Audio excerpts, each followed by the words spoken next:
Owski for holding this hearing, and thank you to our witnesses for joining us today. I'm proud to say that my hometown, Brooklyn, New York City, is an iconic travel destination that's imagery is evoked in music, culture, art, and whose landmarks are internationally recognized. And as the notorious B.I.G. would say, if you don't know, now you know. New York City is the #1 international travel destination in the United States, welcoming millions every year, not to mention New York State and, of course, Niagara Falls, Canada, and our border. Our average international travelers make up 20% of my city's visitors and 50% of tourism spending.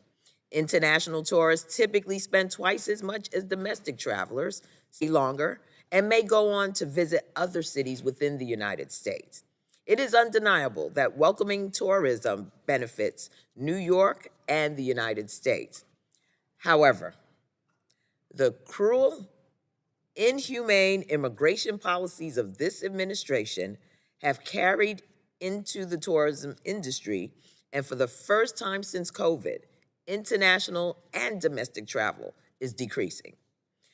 For reference, New York City is expected to welcome over 3 million fewer international travelers in 2025 than in 2024.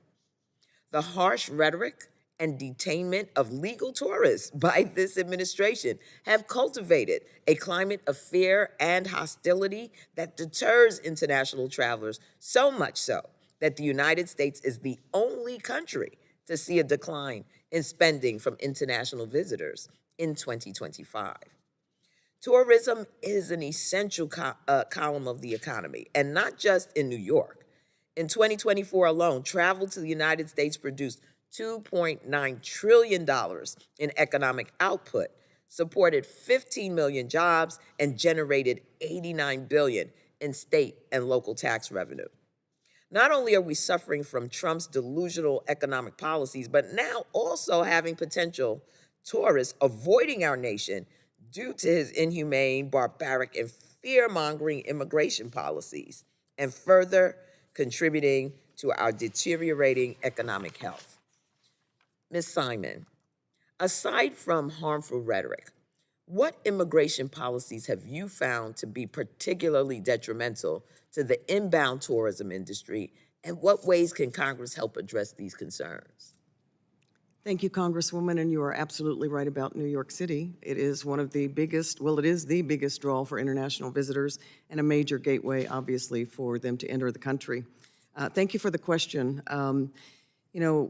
The policies that we've seen that have really impacted the image of U.S.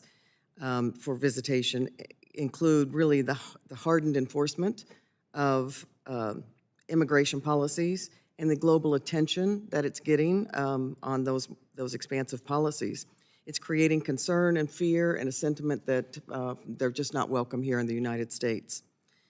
We need to be very clear, the government needs to be very clear that visitation is not immigration and that we welcome international visitors. We want them here. We want them to come contribute to our economy and experience all that the U.S. has to offer. We really need to eliminate the proposed $250 visa integrity fee. That is going to make it so expensive just to enter the country on top of the application fee that's already $185.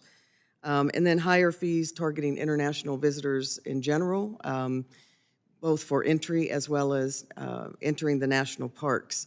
They feel like they're targeted, and they really need to understand that we want them here. Absolutely. They feel they are being targeted. Let's call it what it is. And so it's unfortunate. But let me thank you for your response. The administration's treatment towards international tourists is especially concerning to me, as next year the New York region will be hosting multiple games and the final game of the FIFA World Cup, one of the most internationally attended sporting events.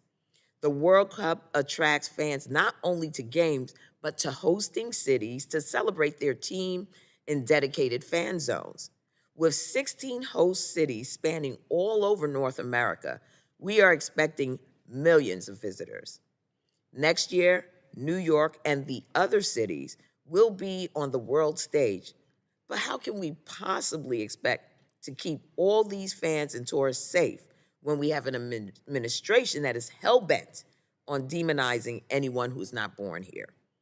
I encourage my colleagues to get serious about the implications of this administration's policies they've had, and how they have metastasized in so many critical industries.